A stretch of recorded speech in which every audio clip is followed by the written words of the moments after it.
grand programs of the Great Society proposed by Lyndon Johnson that he created, and he enhanced programs like Medicaid and Medicare and Social Security, programs that reduce poverty in this country by 75%. Big, bold, progressive, democratic ideals. As the new chairman of the Texas Democratic Party, that man's grandson, it's my responsibility and your responsibility to make sure that the Democratic Party meets this moment. What does it mean when a 35-year-old from the Progressive Caucus is leading the charge in a state like Texas? It means that we aren't just taking punches anymore, we're going to throw them too. It means that we're going to show up in every corner of this state and build a grassroots working class army ready to fight back and take this state back for the working men and women of Texas. Using big, bold, progressive ideas like the ones we used to be known for. We have to work to disrupt this broken system and unrig this economy that only works for the people at the top while the rest of us at the bottom are left groveling for crumbs. In Texas alone, there are 66 billionaires that control more wealth than 70% of Texans. That is 66 people controlling more wealth than 25,400,000 people. They're using that wealth to buy our politicians, to monetize our government, and to treat our tax dollars as their own personal feeding troughs. Don't just take my word for it, just watch them. In January, the richest man in the world was sitting in the Oval Office gouging working people of every social safety net created for them to succeed, while hoarding every penny for himself. His greed knows absolutely no bounds. It's incumbent on all of us to build a working class army across every corner of this state and rise up and fight back against these immoral, selfish sycophants on the American taxpayer enabled by class traders and trust fund babies. For the first time in American history, Trump's budget is designed where the richest people in this country will pay a lower tax rate than the poorest before they even go to an accountant. Billionaires will pay less in taxes than their secretaries, less in taxes than their waiters, less than their top secret cabana boys, less than their golf caddies. Which side are you on, Fort Worth? Are you on the side of the teacher that has a second job as a waitress? Because this society has deemed that college-educated molder of young minds unworthy of a living wage. Are you on the side of the day laborer who starches his shirts before long hours of manual labor to preserve some semblance of human dignity? Or are you on the side of the billionaires, the bankers, and the bootlicking bastards who've chosen to rig this game in their favor at our expense? I will remind everyone here today that this economy functions on the backs of the working men and women of this country. No developer has ever built a building. The working men and women of this country built those buildings.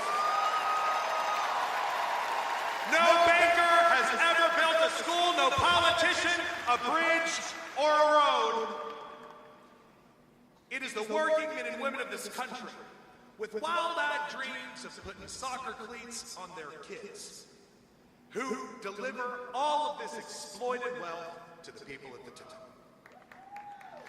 I need your help if we are going to build a Texas Democratic Party that's worthy of our grassroots. This party does not belong to consultants in D.C. or Austin or to the establishment anymore. This is our party. It belongs to you. I need you to become precinct chairs, to become volunteers, community advocates, and validators who will help us build and grow this movement with me. I need you to send a message to the billionaire class by becoming a grassroots monthly small dollar donor to the Texas Democratic Party to help us build a people-powered movement that's long-lasting and unapologetically on the side of the working men and women of this state.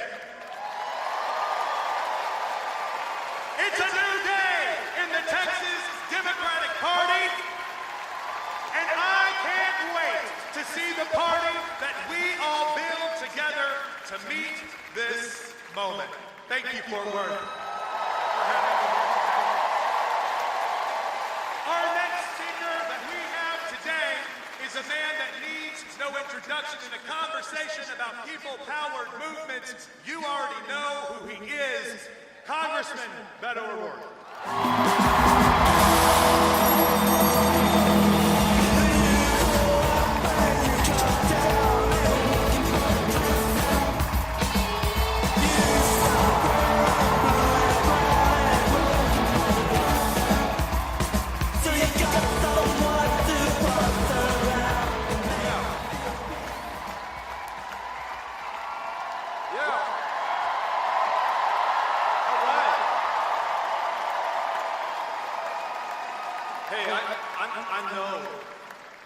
I know these are some really dark days, some really tough times, but I gotta tell you that I am still so proud to be an American.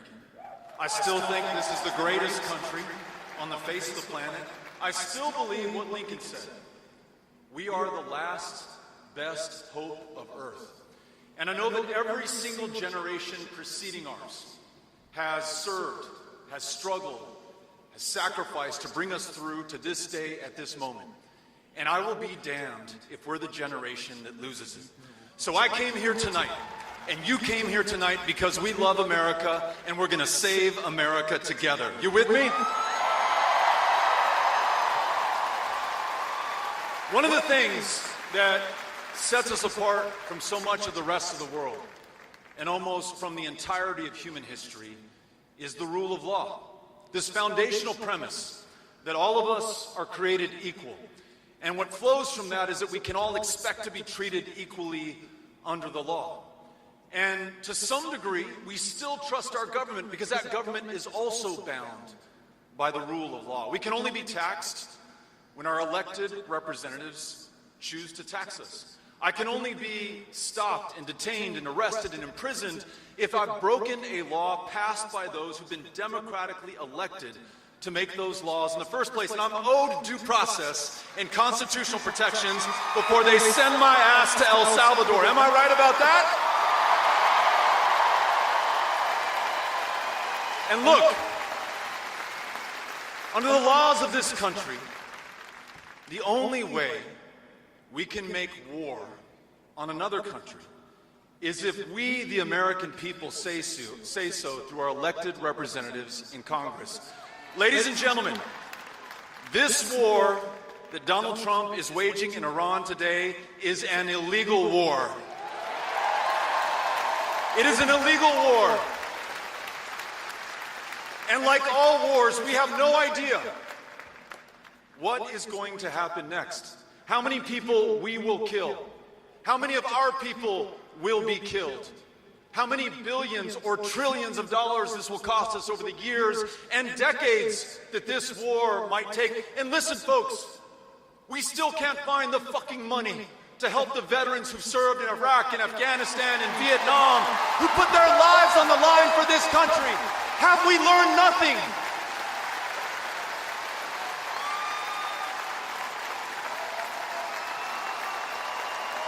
If this were the right thing to do, the American people would say so, but you never got a chance because this president chose to break the law, to deliver death and destruction, and perhaps welcome it into the United States as well. So we cannot be silent. We must raise our voices. We must stand to be counted at this moment of truth. We cannot be complicit in yet another American tragedy. We must stop this illegal war. That much is true. That much is true, but so is this. We cannot simply define ourselves by what we are against. If we have any hope of winning political power in Texas, of winning political power in the United States of America, we must be able to tell ourselves, our friends, our families, our fellow Americans, just what it is we are for. How we're going to help those who are hurting. How we're going to right the wrongs that have been committed. It's not enough to say this person screwed you or this person screwed up. We have to also say how we're going to fix a system that has so badly failed almost every American except the wealthiest and the most powerful in this country. So imagine this. Let me paint a picture of the future. Imagine this. A world where the United States does not turn its back on its allies and its friends around the world, but instead works with them to pursue peace, to stop these wars and not to start new ones, that takes seriously this issue of nuclear proliferation in Iran or anywhere else that there is a threat, but that goes beyond that and says, look, why do we have to fear nuclear annihilation in the first place? Why does a madman like Vladimir Putin or Donald Trump, for that matter, have the power to wipe humanity off this planet? What about a nuclear arms-free future for this country and every human on the planet going forward? And what if, in the future, we really stood for human rights and self-determination of the people of the world? What if, just hear me, this is crazy. What if the United States were no longer complicit in the slaughtering of tens of thousands of children and families in Gaza? What if we used our extraordinary power to convene the countries of this world to ensure that there's a sovereign, independent state for the Palestinian people?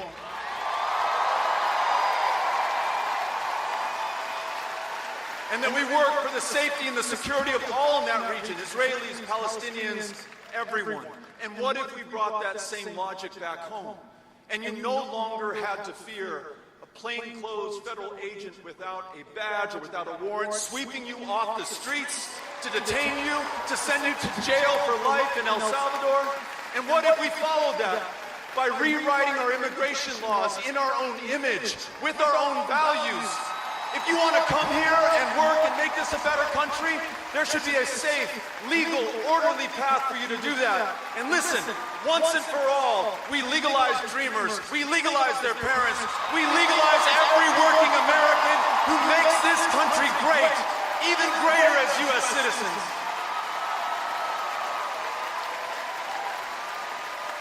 And what if, here in Texas, where it is harder to cast a ballot and harder to register to vote than any other state in the union, what if in the future we lived in a real democracy, where when you have a badass county commissioner like Elisa Simmons, who fairly won her county commissioner's district, even though it was a competitive one, who is now being drawn out of that very district by the modern age Jim Crow thugs on that commissioner's court? What if in the future we had a real democracy where no longer do the politicians pick their voters, it's the other way around? Not only do we have online voter registration, but same-day voter registration and automatic voter registration. We get big money out of politics, no more political action committees, no more corporations. And try this one on for size. What if we replaced Confederate Heroes Day as a state holiday with Election Day as a state holiday in the state of Texas? You with me?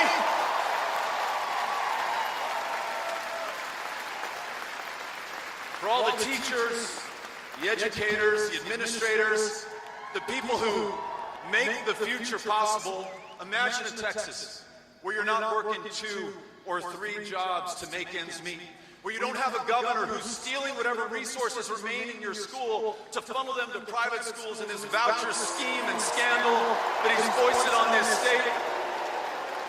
What if every working Texan, including teachers, only had to work 1 job and had time to spend with their kids or watch a movie or go to an old 97s concert when they got the time?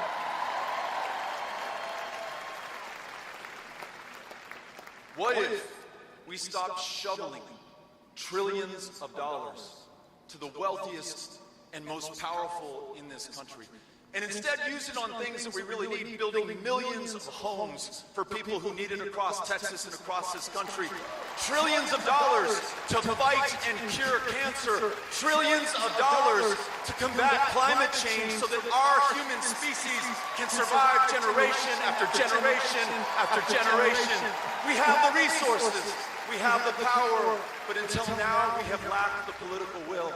And lastly, what if, just what if, we had a Democratic Party that fought, and I mean fought, for every single one of these things? They didn't roll over, they didn't bend over, they didn't play dead, they didn't make deals and bargains with Donald Trump and Elon Musk, but they fought for us, every single one of us, regardless of who we are or where we live. Not in 7 swing states, but in Alabama, in Mississippi, in Texas. You and me together can make this happen. And I'm here to tell you, we need a united front, the broadest possible coalition. So, if you voted for Donald Trump, we are glad that you came. We are glad that you came. You are welcome in this coalition. Same if you voted for Kamala Harris. And look, if you voted for Bernie Sanders, you were right all along.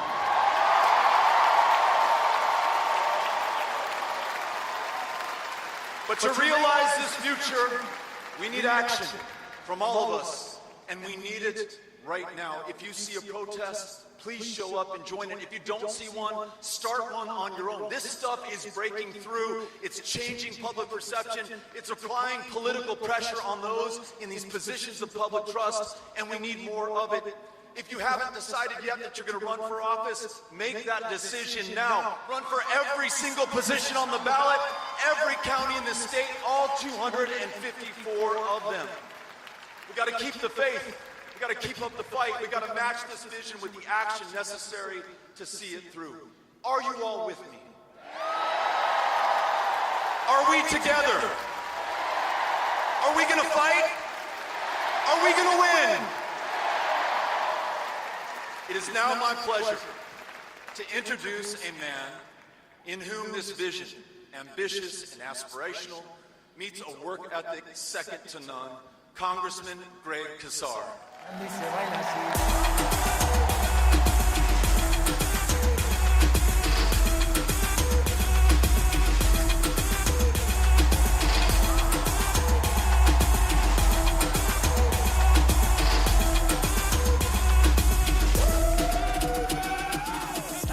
Buenas tardes, Fort Worth! I'm Greg Casar, and I'm proud to represent the heart of Texas in the United States Congress.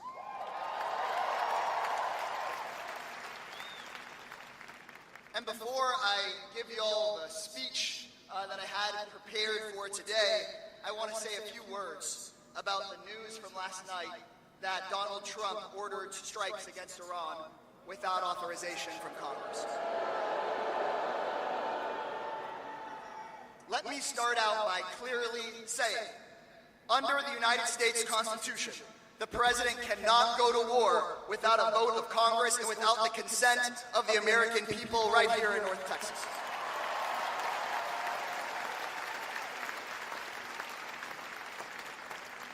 It is illegal for Donald Trump to drag us into another endless war.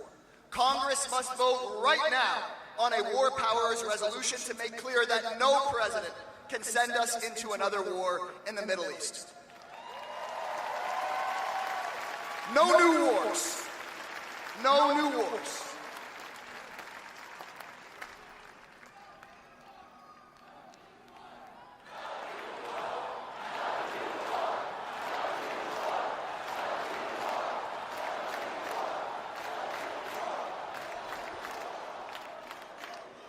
My entire adult life, politicians have promised quick and easy conflicts in the Middle East. And then year after year after year after year, they send other people's kids to fight and die in these endless conflicts. And like every other member of my generation, I know too many people who came home from the Middle East with devastating injuries, with PTSD, and with people who never came home. No more. Enough. Enough.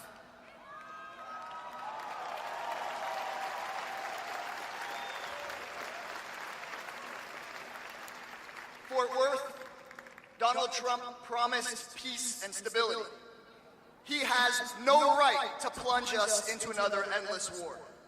Donald Trump put a Fox News host in charge of the Pentagon.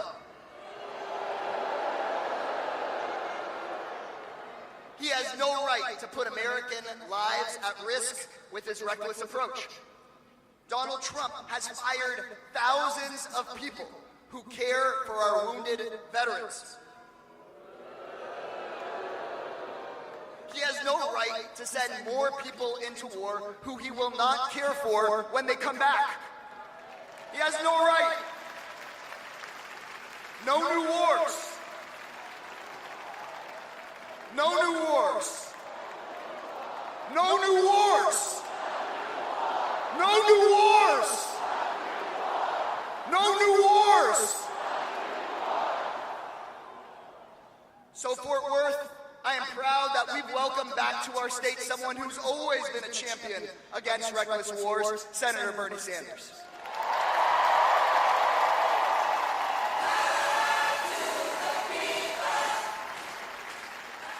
Look, there's some people who don't understand or say they don't get why Bernie would fly from Vermont down to North Texas.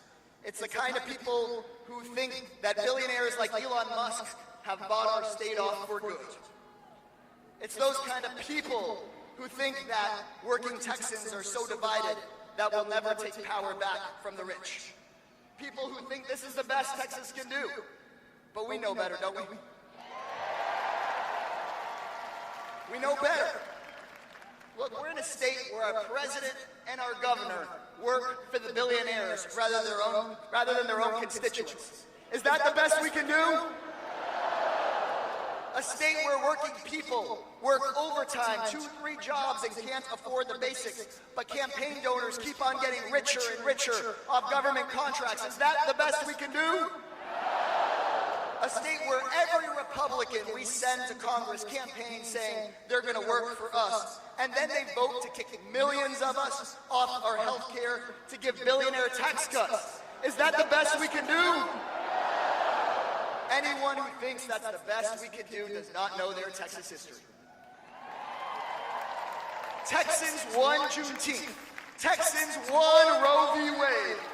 Texas birthed Medicaid and Medicare and Head Start and the Voting Rights Act and the Civil Rights Act.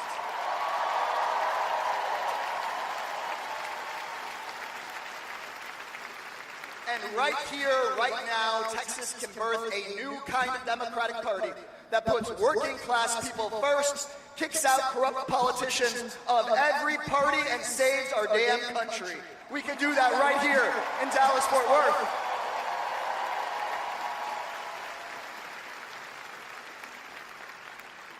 And let me tell you how I know. Because I didn't start my career in Congress or in a courtroom or in a C-suite. I started out as a labor organizer on construction sites.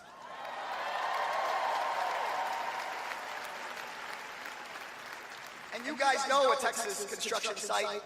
200 guys, black, white, brown, immigrant, and native born, people with all sorts of opinions. But we could work together to agree on at least one thing. The wealthy real estate developer making millions could certainly afford to pay the guys working out in the sun a hell of a lot more. We could all agree on that.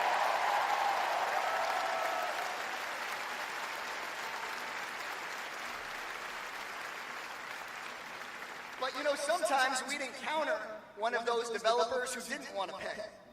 You guys know the type, the kind of guy who tries to make himself feel big by saying things like, "You're fired," and have a cheap spray tan and like to put their name on everything. The type who thinks every working person was put on earth to make him richer. that's all to say, I've seen Donald Trump's type before, and I've seen his playbook too. And when I was a labor organizer, every wealthy real estate developer that didn't want to give folks a raise used the same playbook. He would try to pit native-born workers against immigrant workers, black against white against brown, have us fight each other so the rich could get richer. But our playbook would work too, when we stuck together, when we didn't allow him to divide us, when we stood in union. We beat his playbook every time and won better wages here in Texas, better health care, won retirement, better working conditions, and a better life.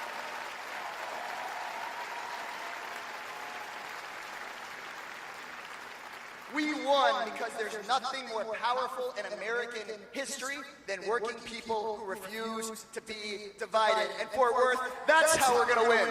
That's how we're gonna win. Because Elon Musk does not own our state. Craig Goldman does not own our votes. And Donald Trump does not own our country. You guys do. We do.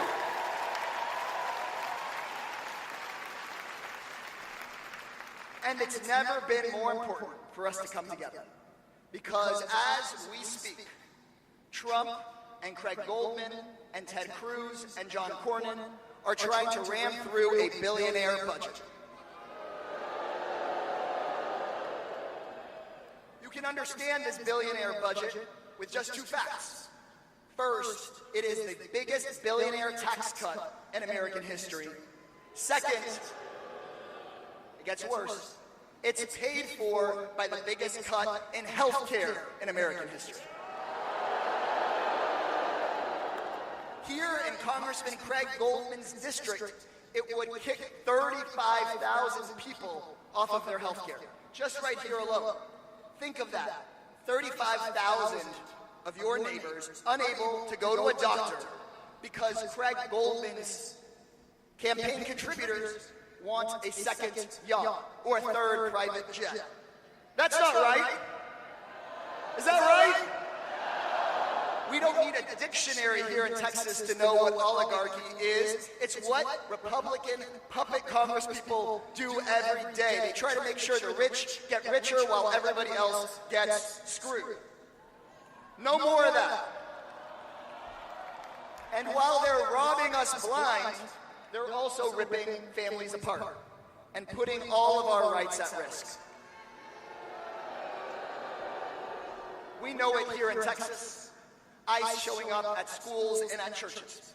A man here with legal status getting deported to a foreign prison because his autism awareness tattoo they want to call a gang symbol.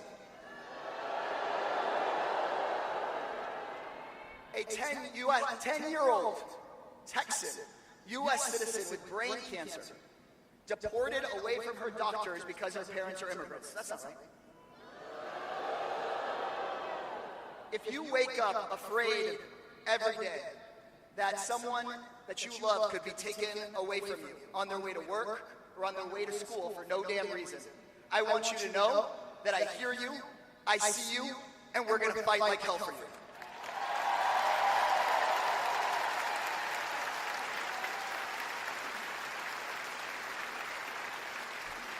Because an asylum seeker did not raise your rent, a Wall Street hedge fund did. Because a dreamer did not cut your health care, but a right-wing politician sellout sure as hell did.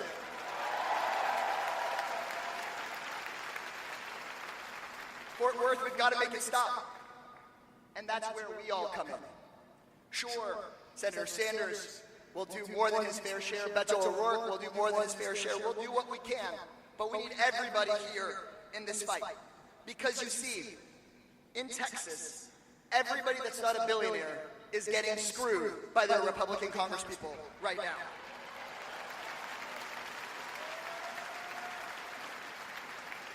Donald Trump won votes here in Tarrant County by lying to people.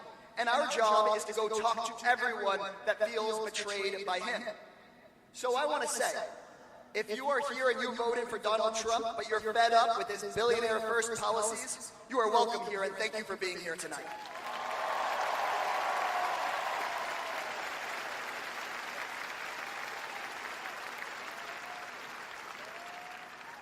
And everyone here tonight can go do exactly what Bernie and I are doing. Go and talk to people. So let's do one exercise. Raise your hand if a coworker or a family member or a loved one you know voted for Donald Trump or sat out the last election. Keep those hands up. That looks like thousands of hands. Keep them up. Now, if the person you're thinking of happens to be a billionaire, put your hand down. But if they're not, put them up, hold them up if they're not a billionaire. Oh yeah, it looks like all the hands are staying up. The person you're thinking of is getting screwed over by Donald Trump right now. You have someone to talk to if your hand is up. We don't have to go talk to them on the most hot button issues. Talk to them about the biggest thing that matters. Billionaires are getting a tax cut while they're getting screwed over. That's what we can go talk to people about. That's how we bring everybody on board. That's how everyone here is an organizer. That's how we win. Y'all ready to win? Are y'all ready to do it?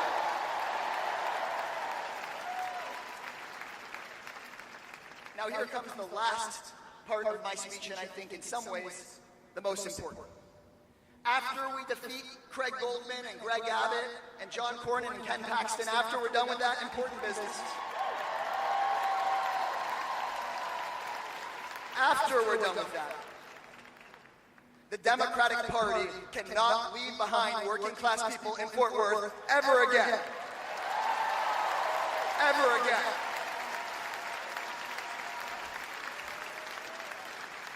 Once we've run them out of office, first order of business, we raise the minimum wage from $7.25 to $17 an hour. Period.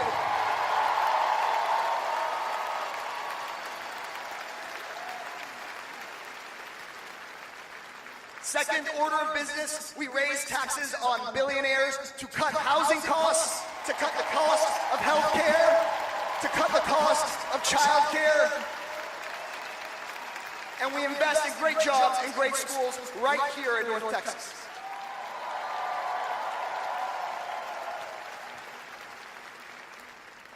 And you know how these sellouts talk about the end of Social Security? Well, here's something you need to know. If Mark Zuckerberg, if we passed a law so that the Mark Zuckerbergs of the world have to pay the same tax rate into Social Security as a school teacher, then we could save Social Security for generations to come, and we can have it expanded so we pull every senior out of poverty in our country forever. And the young people here wouldn't have to send a check to their parents to keep them alive. How's that sound?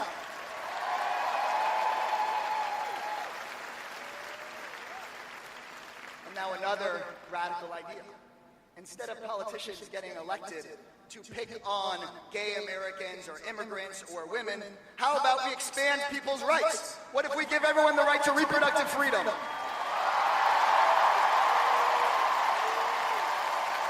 How about that?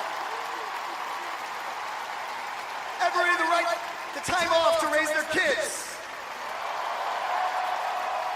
Give everybody the right to a union and a living wage. Give people a right to a pathway to citizenship.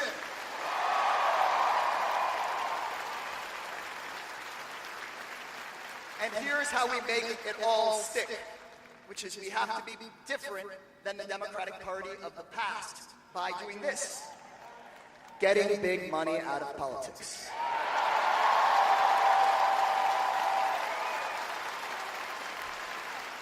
We make it illegal for politicians to trade in stocks. We ban super PACs. We get corporate money out of elections. And we make it so that lobbyists don't get to pick politicians. You get to elect and unelect your own leaders.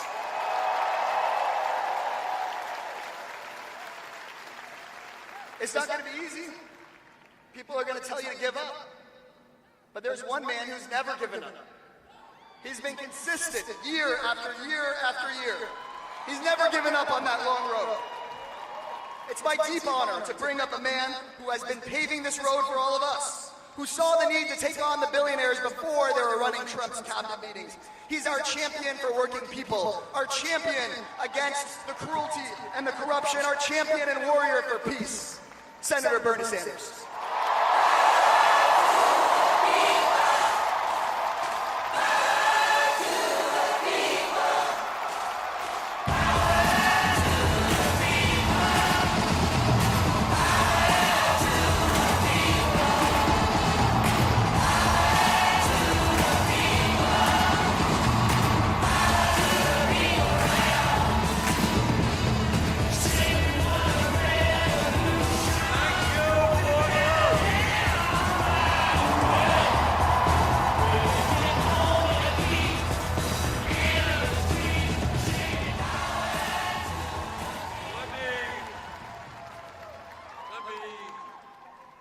People here tonight. Let me thank the MSP Choir, Old 97s for their music, Davida Hukarthi, the AFL-CIO First Vice President, Ernie Moran, Pauline Mims, Brian Bryant, an old friend of mine and yours, Jim Hightower,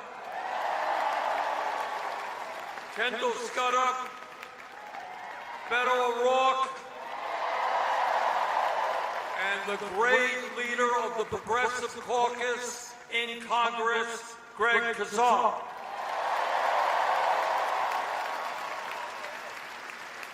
And let me start off by making a very simple statement, which is factually correct. The future of American politics rests in Texas.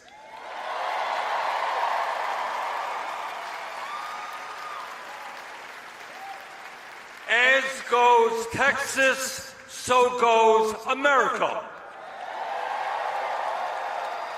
And you can do it. As Greg and Beto have indicated for too many years, the Democratic Party has turned its back nationally and in Texas on the needs of working people. Let's go out, let's change that.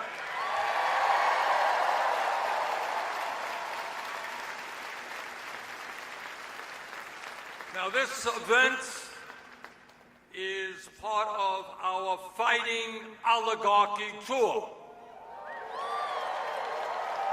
And tonight, I surely am going to talk about oligarchy, but given the events of yesterday, I would be remiss if I didn't, in a few minutes, say a few words about Trump's illegal, unconstitutional attack on Iran.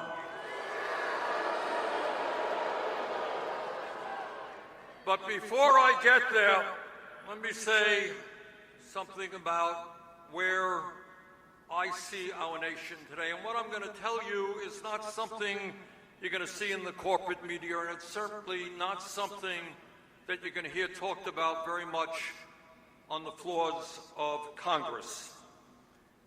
And the good, there is both bad news and good news.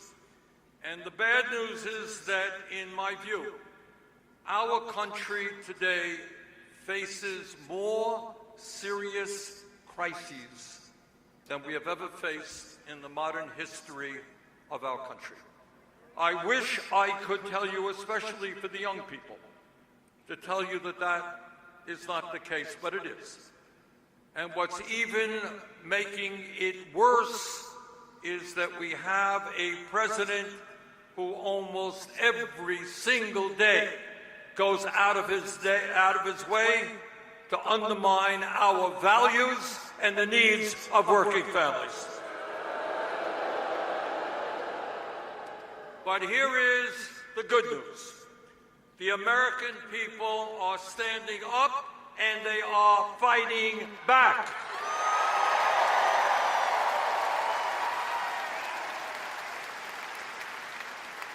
Our Fighting Oligarchy tour has now done 23 events in 15 states. And we have brought out well over 270,000 Americans, Democrats, Republicans, Independents.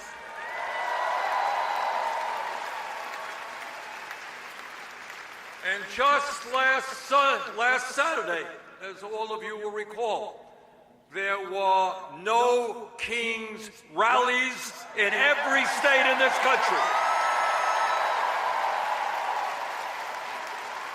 And millions and millions and millions of people stood up and said loudly and clearly, we will not accept oligarchy. We will not accept authoritarianism. We will not accept kleptocracy. And we will not accept legislation which gives massive tax breaks to billionaires and cuts programs that working people desperately need.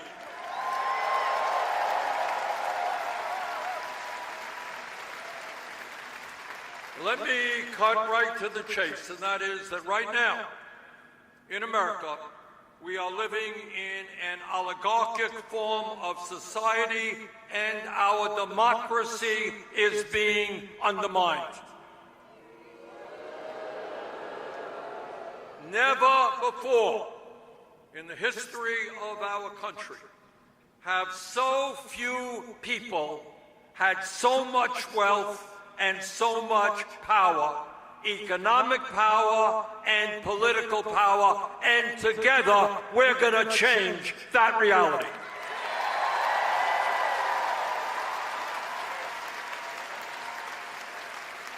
Today we have more income and wealth inequality than we have ever had, if you can believe it. One man, Mr. Musk, owns more wealth than the bottom 52% of American households. The top 1% owns more wealth than the bottom 93%.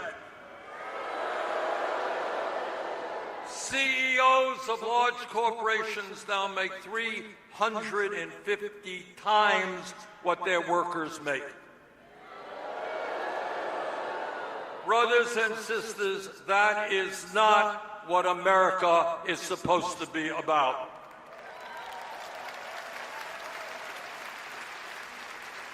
But it's not just income and wealth inequality. Today, we have more concentration of ownership in the economy, sector after sector: agriculture, transportation, financial services, media. You got a handful of large corporations owning that sector, charging us the prices when we go to a grocery store that they want. We got to start breaking up those huge corporations.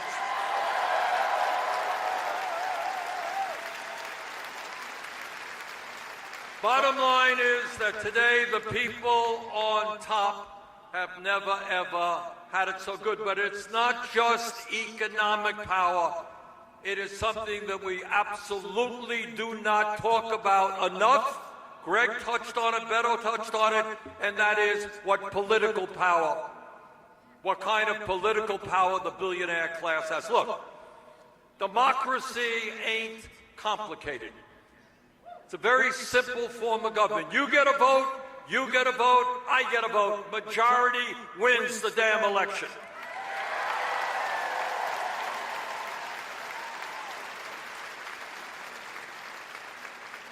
And what elections are supposed to be about is, if you want to run for office, and I hope that many of you will,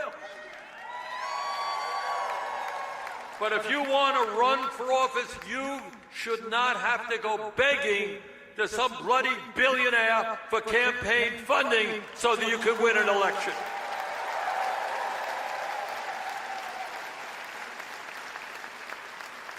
Today, tragically, the billionaire class, the oligarchs, have enormous political influence over both political parties. And Donald Trump has been very clear about that. He doesn't hide it. Do you remember, some of you may remember Trump's inauguration. I was I don't know how it happened, kind of pushed to the front row, kind of where these guys are. I'm standing a few feet away from Trump.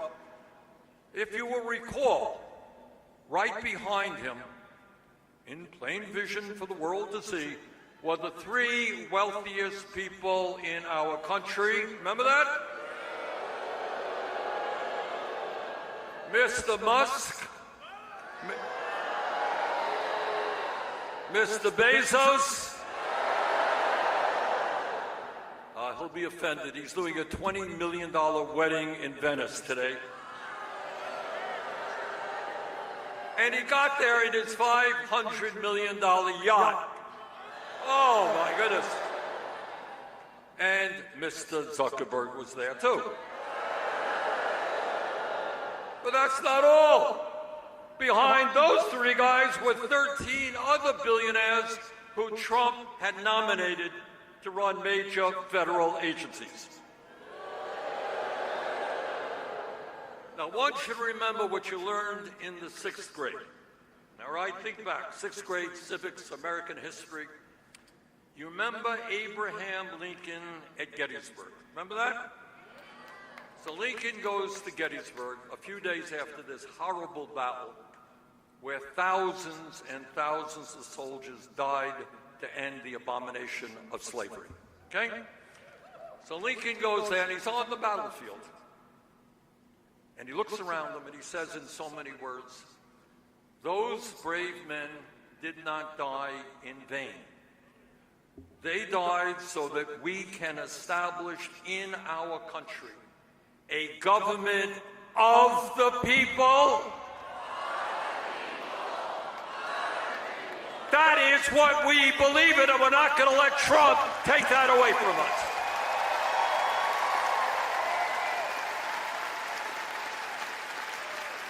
Too many people have fought and died to defend American democracy, and Trump is not going to take that away from the American people.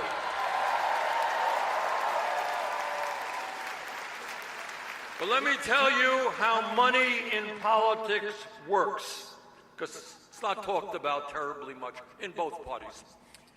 For a start, Mr. Musk spends $270 million to get Trump elected. Got it? So Trump says, "Thanks for the $270, you got me elected. I am now going to make you the most powerful person in government." Musk goes running around Washington, D.C., laying off people at the Social Security Administration, at the Veterans Administration, ends USAID, which keeps millions of people alive. But it's not just Mr. Musk. Right now, and this is really, again, quite unbelievable. Right now, if there is any Republican member of Congress who wakes up one morning and says, "You know, I think maybe it's not a great idea to give massive tax breaks to the rich and cut programs that my constituents need. I'm not going to vote for this terrible reconciliation bill." If anybody were to do that, the very next day, Musk or Trump would say, "We are going to primary you and throw you out of office." Just today, there's a guy named Mr. Massey, who I am not familiar with. I think I've never met him. He's a congressman from Kentucky, a very, very conservative congressman, completely opposed to my perspective. We differ on everything. And yet, Mr. Massey apparently has read the Constitution of the United States. And he has been public that Trump has violated the War Powers Act, does not have the authority to.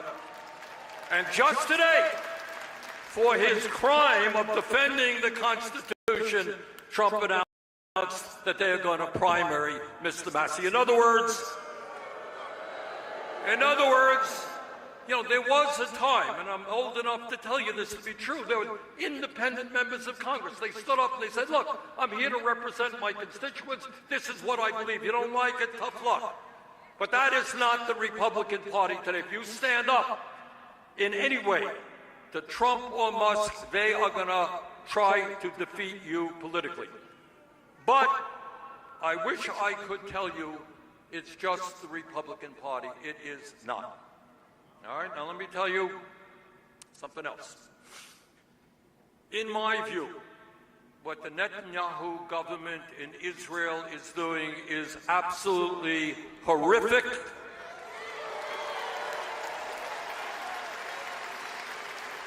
Right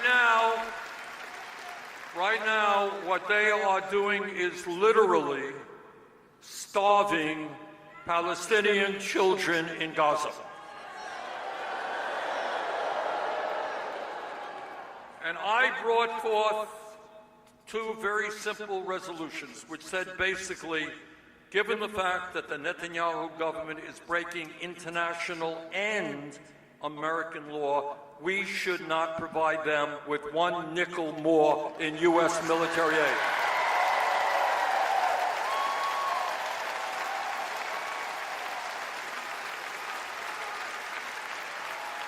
This is not a radical resolution, yet I can only get 15 votes in the Senate on one and 16 on another. Now, why is that? Do you think it is because members of the Senate feel good about children in Gaza starving to death? They don't. You think they don't know what's going on? They do. But they understand that if they stood up and said, we're not going to give another nickel to the murderous government of Netanyahu, you know what happens to them? The next day, Democratic super PACs like AIPAC say, you're out of here. And that is why, in my view, there is no more important political issue than ending this disastrous Citizens United Supreme Court decision.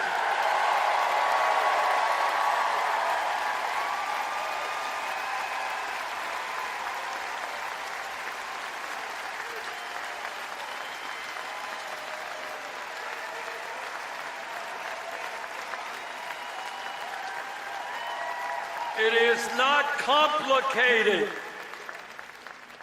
In America, our democracy means one person, one vote, not billionaires buying elections. So this small group of oligarchs who control our economy, control much of the media, control much of the United States Congress. What kind of economy have they created? Well, obviously, they have created a great economy for them.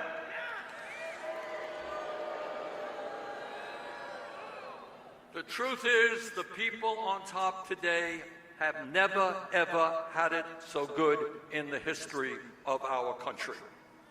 But as all of you know, while the 1% are doing phenomenally well, tens of millions of families in Texas, Vermont, and in every other state in this country are struggling to put food on the table, struggling to pay for outrageously high rents and housing costs, struggling to pay for health care, struggling to provide the basic needs that their families have.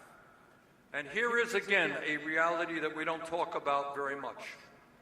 You live right now in the richest country in the history of the world. But in the midst of all of that, 60% of our people are living paycheck to paycheck. Do you all know what that means? I grew up in a family that lived paycheck to paycheck. I suspect many of you are living paycheck to paycheck, correct? What does that mean? It means you got no savings. What else does it mean? You can't afford rent. What else? Can't afford health care. What else? Can't afford to take a vacation. What else? You can't afford to put any money in the bank and save for retirement. What else? All right. And on it goes. But here is the point that we don't talk about, and that is if you are in a family, the majority of American families that are struggling every day and worrying about how you're going to feed the kids. What happens if my mom, my dad gets ill? We can't afford the prescription drugs. I don't have enough money to take them to the doctor. If, God forbid, there's an operation, our family's going to go bankrupt. What happens if my car breaks down? Right? My car breaks down, costs $1,000 to get it fixed. You know, most families in America don't have that $1,000. And what happens? You can't get to work because your car broke down. You get fired. And if you get fired, you got no income and your family is in deep doo-doo. That is the reality facing millions of families. And at the end of the day, you know what all of that stress does? What does stress do to people? It kills them. It does. This is not just rhetoric, it's what doctors tell us. Stress, day after day, about how we can survive impacts your body, your cardiovascular system, impacts your mental health. And here is the sad reality. As a nation, we are now living 4 years shorter lives than other wealthy countries. Our life expectancy is lower. But what is even more shocking is if you are working class in America, you will have a 7-year shorter life than the 1%. Do you understand what I'm saying? In other words, all of that economic stress, it's not just, oh, I don't have a great car, oh, I don't live in a fancy house. That economic stress is killing people in the richest country in the history of the world.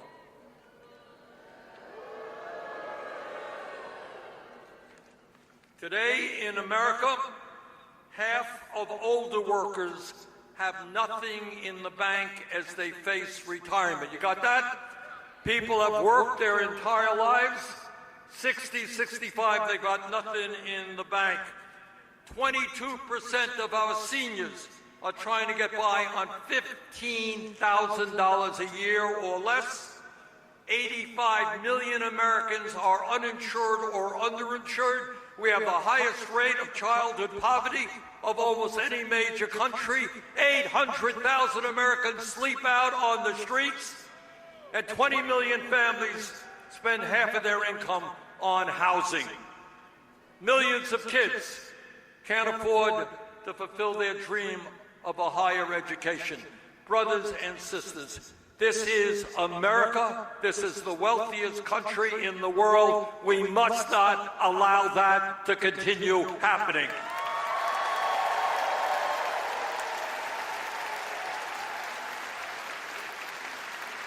And our job is to take on the oligarchs and to create an economy that works for all of us, not just the 1%.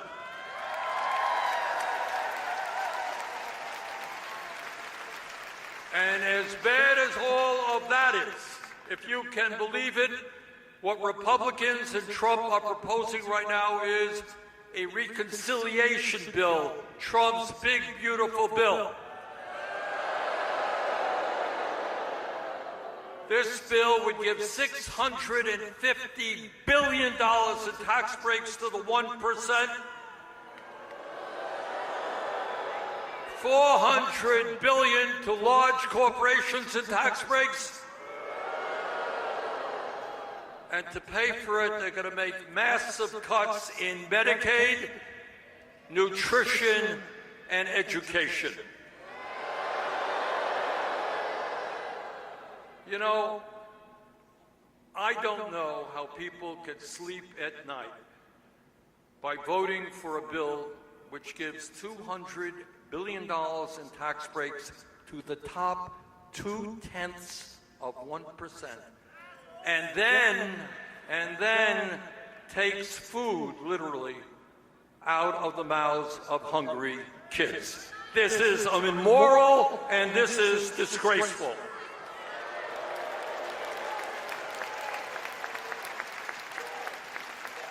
So, brothers and sisters, we have got to do everything we can to fight Trump's agenda, but we have got to do something else. We need to go on the offense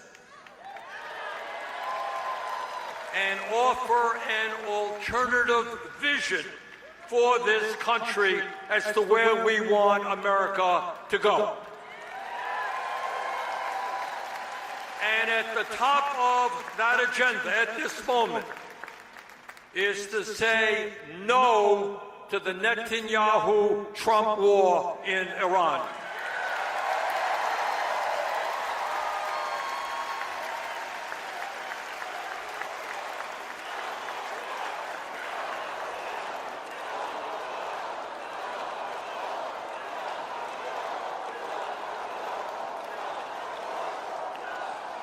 Let me just tell you a story, if I might. Back in the mid-1960s, I was a young man. Yes, I was young at one point. And at that point, the American government, then under Democratic leadership, lied to the American people and took us into a terrible war in Vietnam. Now, I know a lot of young people might not be familiar with that war, but the American people were lied to about what South Vietnam was doing and so forth and so on, and we went into that war. In that war, 58,000 young Americans died, and over 300,000 were wounded. The Vietnam War devastated my entire generation. It will never leave my mind, because those were my friends, people my age who went off to Vietnam. My wife had a couple of good friends, went off to Vietnam, never came back. And for those who came back, it's not just 300,000 who were wounded. Many of those came back wounded in spirit, in mind. They were devastated by what they saw. They came home to a country that was divided because many people opposed that war. And that war not only caused so many American casualties, it killed millions of Vietnamese, and it brought instability to that entire region. And the result of that is a crazy group of people called the Khmer Rouge rose to power in Cambodia and waged a genocide in Cambodia, which killed over 2 million Cambodians. The cost of the war to the American taxpayer was many, many hundreds of billions of dollars. In other words, a lie caused massive, horrible death and suffering. That was what my generation went through in the 60s. And then years later, in 2002, I was a second-term member of Congress from Vermont, just elected to the Congress. And we heard the rhetoric in 2002 get stronger and stronger about the need to go to war against Iraq and its leader, Saddam Hussein. We were told by all kinds of people in the establishment and much of the media that Iraq was building weapons of mass destruction, and that if we did not act quickly and decisively, nuclear weapons would be dropping on America. And I want you to hear this, because this tells you a lot about what's going on today. Among those back in 2002 who told us that we had to go to war in Iraq was none other than Benjamin Netanyahu, the Prime Minister of Israel. And this is what, and I quote, this is what Netanyahu stated in a congressional hearing, and I quote, "There is no question whatsoever that Saddam is seeking nuclear weapons. If you take out Saddam's regime, I guarantee you that it will have enormous positive reverberations," end quote. Netanyahu. Now, President George W. Bush at the time, he said, quote, "Saddam's regime is seeking a nuclear bomb," end quote. And he argued for a preemptive attack, saying, quote, "We cannot wait for the final proof, the smoking gun, which could come in the form of a mushroom cloud," end quote. The United States Congress, against my vote, went to war in Iraq. And we became involved in a terrible regional civil war there. No weapons of mass destruction were ever found. That war was based on a lie which cost us 4,500 young Americans, 32,000 wounded, and trillions of dollars. I will never forget going to funeral after funeral in my small state of Vermont for young men who died in that war.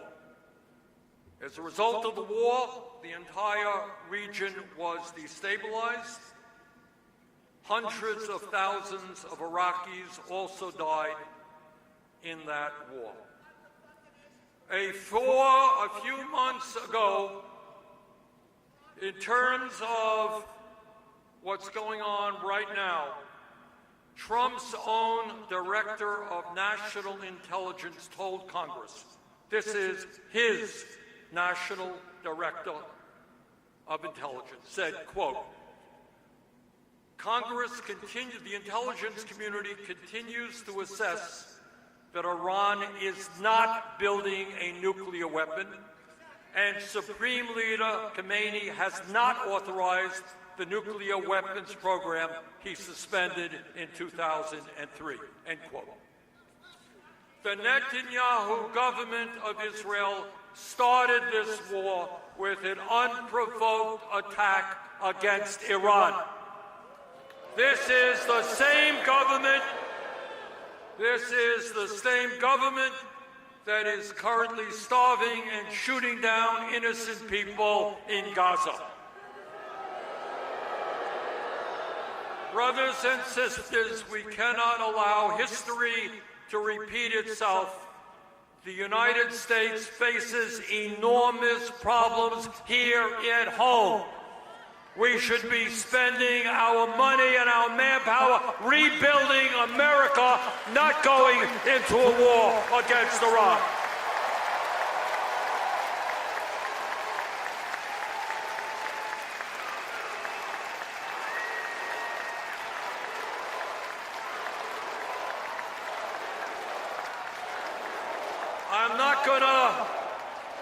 I am not gonna tell you that the fight against the oligarchs and the war makers is going to be easy. It is not going to be easy. They have enormous wealth.